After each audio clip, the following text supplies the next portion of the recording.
வரும் 16ஆம் தேதி அனைத்து பல்கலைக்கழகங்களின் துணைவேந்தர்கள் மற்றும் பதிவாளர்களின் ஆலோசனை கூட்டம். முதலமைச்சர் ஸ்டாலின் தலைமையில் கூட்டம் நடைபெற உள்ளதாக அறிவிப்பு.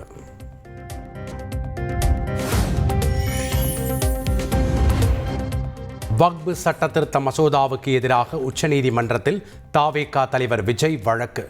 திமுக, காங்கிரஸ் உள்ளிட்ட பல்வேறு கட்சிகள் ஏற்கனவே வழக்கு தொடர்ந்துள்ள நிலையில் தவேகவும் மனு தாக்கல்.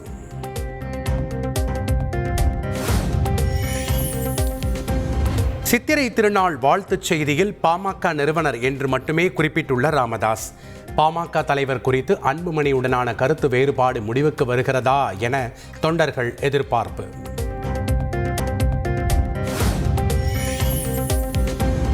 தைலாபுரம் தோட்டத்தில் கட்சி நிர்வாகிகளுடன் ஆலோசனை நடத்திய பாமக நிறுவனர் ராமதாஸ்.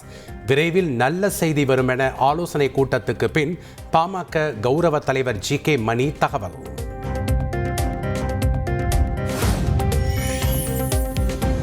திமுகவை வீட்டுக்கு அனுப்புவதை முழு வேலையாக கொண்டே அதிமுகவுடன் கூட்டணி அமைப்பு.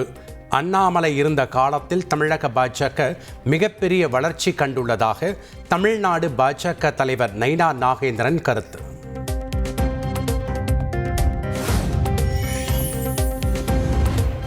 தமிழகத்தில் இன்று 5 இடங்களில் சதமடித்த வெயில். திருத்தணி, ஈரோடு, மதுரை, திருச்சி, வேலூரில் 100 டிகிரி ஃபாரன்ஹீட்டை தாண்டி வெப்பநிலை பதிவு.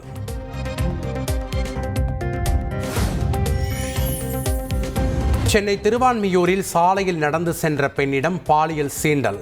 இருசக்கர வாகனத்தில் வந்து தொல்லை கொடுத்த ராபிடோ பைக் டாக்ஸி ஓட்டுநர் கைது. இந்தியா மார்ட் நிறுவனத்தின் தலைமை செயல் அதிகாரி மற்றும் 6 இயக்குநர்களுக்கு தமிழக போலீசார் நோட்டீஸ்.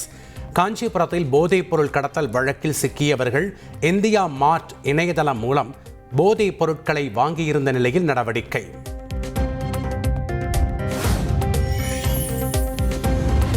கேரள மாநிலம் இடுக்கியில் சபரிமலைக்கு சென்ற ஐயப்ப பக்தர்களின் கார் தீ பிடித்ததால் பரபரப்பு.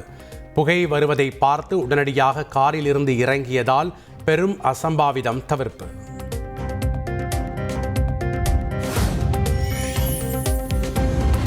திருப்பதி ஏழுமலையான் கோயிலில் ஆந்திர துணை முதல்வர் பவன் கல்யாணின் மனைவி அன்னா லெக்னேவா சாமி தரிசனம். இவர் கிறிஸ்தவர் என்பதால் இந்து மத நம்பிக்கை உள்ளதாக கையெழுத்திட்டு தலைமுடி காணிக்கை செலுத்தினார்.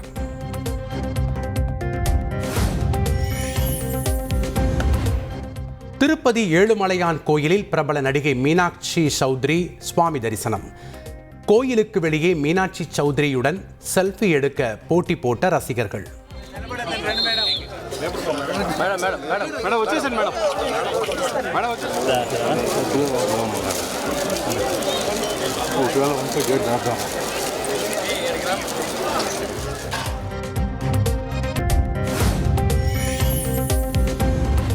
பெண்கள் மட்டுமே அடங்கிய குழுவுடன் திங்கட்கிழமை விண்வெளிக்கு செல்கிறார் அமெரிக்க பாடகி கேட்டி பெர்ரி. விண்வெளி சுற்றுலாவிற்காக தொடங்கப்பட்ட தொழிலதிபர் ஜெஃப் பெசாஸின் ப்ளூ ஆரிஜின் நிறுவனத்திற்கு சொந்தமான விண்கலம் மூலம் விண்வெளி பயணம்.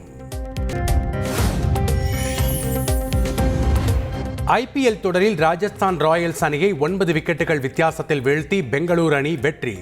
174 ரன்கள் இலக்கை 17.3 ஓவர்களில் எட்டி பெங்களூரு அணி அபாரம்.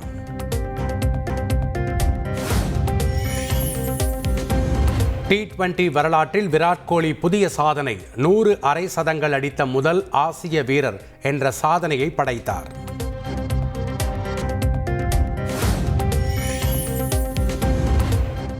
டெல்லி அணிக்கு எதிரான ஐபிஎல் போட்டியில் 206 ரன்களை இலக்காக நிர்ணயித்தது மும்பை இந்தியன்ஸ்.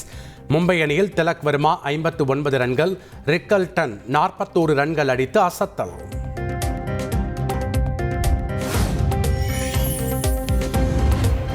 அடுத்த ரேஸுக்கு வெறித்தனமாக தயாராகும் அஜித் குமார். 2 ஓட்டுநர்கள் பங்கேற்கும் பந்தயத்தில் ஒற்றை வீரராக களமிறங்குவதாக AK ரேசிங் டீம் அறிவிப்பு.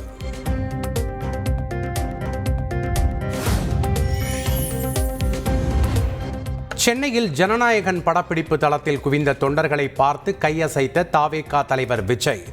விஜயை பார்த்ததும் தொண்டர்கள் கரகோஷம் எழுப்பி ஆரவாரம்.